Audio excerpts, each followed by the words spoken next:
শুভ সন্ধ্যা বন্ধুরা। আজ হলো 5 ডিসেম্বর শুক্রবার।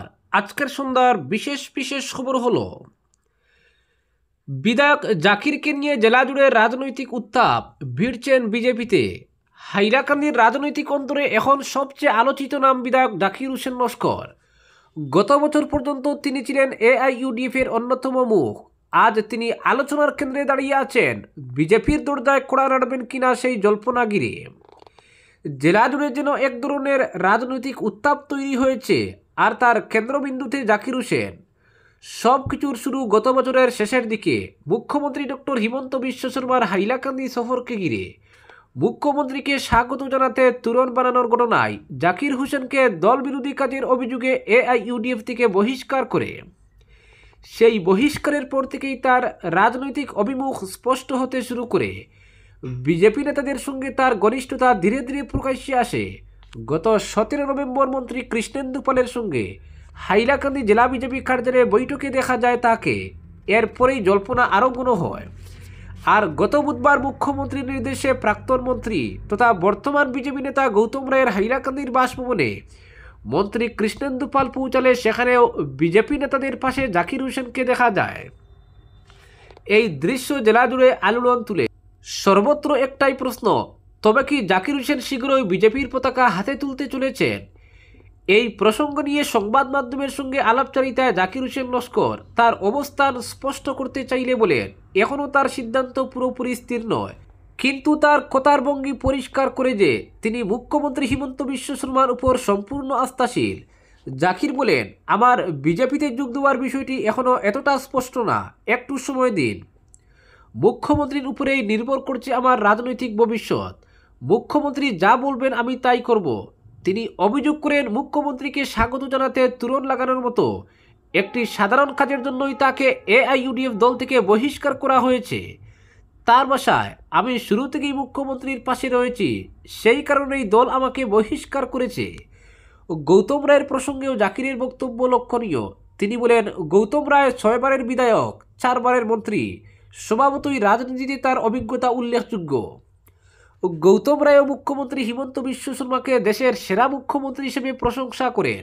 জাকিরের মতে, যিনি দেশের স্বরাষ্ট্রমন্ত্রীর মতো প্রভাবশালী নেতাদের কাছ থেকেও প্রশংসা পান, তার কাজকর্ম নিয়ে প্রশ্ন তোলার কোনো মানেই হয় না।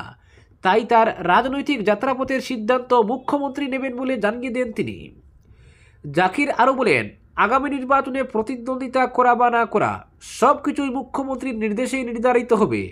আর যদি লড়াই করতে হয় তাহলে আলগাপুর কাটলিচূড়া থেকেই লড়াই করবেন। হাইলাকান্দির উন্নয়ন প্রসঙ্গে জাকিরের বক্তব্য, তিনি বলেন, আজ প্রত্যেক বিধানসভায় 30-35 হাজার মানুষ অরুণোদয়ের সুবিধা পাচ্ছেন, মহিলারা পাচ্ছেন 10,000 টাকা।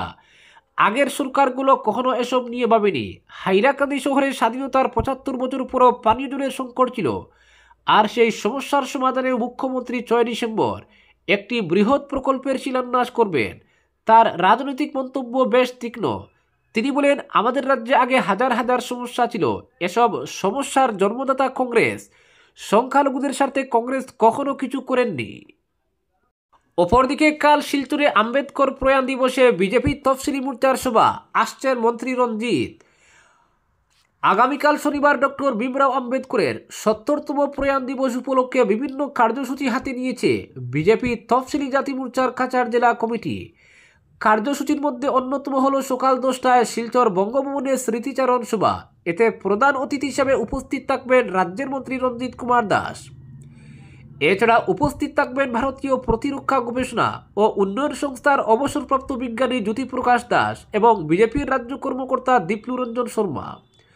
শিলচরে বিজেপি কার্যালয়ে এক সাংবাদিক সম্মেলনে একথা জানান দলের তফসিলি মোর্চার জেলা কমিটির সভাপতি স্বপন শুক্লবৈদ্য সহ অন্যান্য কর্মকর্তারা।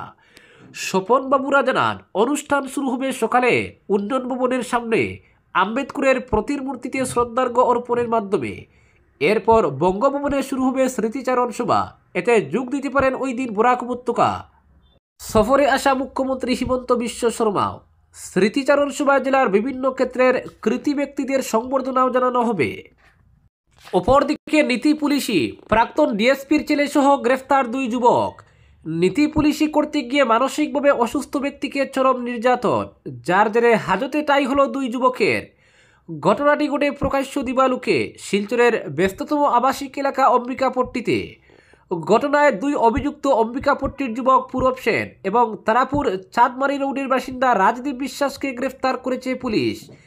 জানা গেছে দুজনের মধ্যে পূরব সেন কাছাড়ের এক প্রাক্তন ডেপুটি পুলিশ সুপারের ছেলে। ঘটনাটি ঘটে অম্বিকাপট্টি হিতেশ বিশ্বাস রোডের উল্টো দিকে থাকা একটি জিমের সামনে। অভিযোগে প্রকাশ, চুরির সন্দেহে মানসিকভাবে অসুস্থ এক ব্যক্তিকে নির্মমভাবে মারধর করে রাজদীপ পূরবরা মানুষটিকে হুটির সঙ্গে বেঁধে রাখা হয়, বেধড়ক পেটানো হয়, কাপড় খুলে দিয়ে তার মুখের শরীরে মেখে দেওয়া হয় চুনকালি। শিলচরের অভিজাত আবাসিক এলাকায় এই ভয়াবহ নির্যাতন চললেও অধিকাংশ উপস্থিত ব্যক্তির নীরব ভূমিকা উদ্বেগের জন্ম দিয়েছে। দর্শকদের মধ্যে কেউ কেউ আবার হামলাকারীদের উস্কানিও দিচ্ছিলেন। এক প্রতীক ঘটনাটি ভিডিও করে অনলাইনে ছড়িয়ে দিলে তা দ্রুত ভাইরাল হয়। এরপর কাছাড় পুলিশ মামলা রুজু করে রাজদীপ বিশ্বাস এবং পূরব সেনকে গ্রেফতার করে বৃহস্পতিবারই দুই অভিযুক্তকে আদালতে পেশ করা হলে কোর্ট তাদের বিচার বিভাগীয় হেফাজতে পাঠানোর নির্দেশ দেয়। ঘটনাটি নিয়ে সোশ্যাল মিডিয়ায় ব্যাপক প্রতিক্রিয়া দেখা দিয়েছে। এহেন নীতি পুলিশকে কোনোভাবেই বরদাস্ত করা যায় না বলে বেশিরভাগ নেটিজেন মন্তব্য করেছেন। তাদের ভাষ্য, কেউ দোষ করে থাকলে পুলিশ আছে, আইন ব্যবস্থা আছে। এভাবে নিজের হাতে আইন তুলে নিয়ে অন্যের বিচার করা সুস্থ সামাজিক লক্ষণ নয়। তবে একাংশ আবার এই মব জাস্টিসের পক্ষেও কথা বলছেন। অপরদিকে কর্মীদের আন্দোলনে রাজ্যে ব্যাহত মৃত্যুঞ্জয় পরিষেবা দ্রুত ব্যবস্থা নিতে ডিসিদের নির্দেশ মন্ত্রী সিংহলের।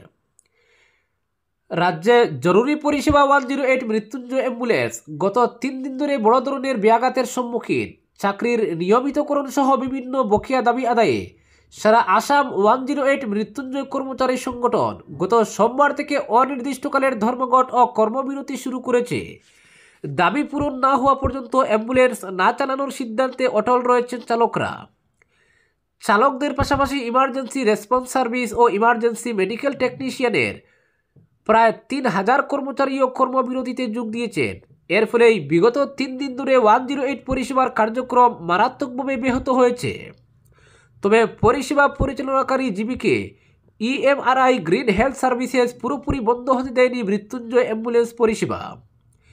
এদিকে পরিস্থিতি মোকাবিলা এবং স্বাস্থ্য পরিষেবায় যাতে কোনো প্রভাব না পড়ে সেজন্য গুয়াহাটিতে নিজের দফতর থেকে ভিডিও কনফারেন্সের মাধ্যমে জেলা শাসকদের সঙ্গে এক গুরুত্বপূর্ণ পর্যালোচনা বৈঠক করেন রাজ্যের স্বাস্থ্য ও পরিবার কল্যাণ মন্ত্রী অশোক সিংহল।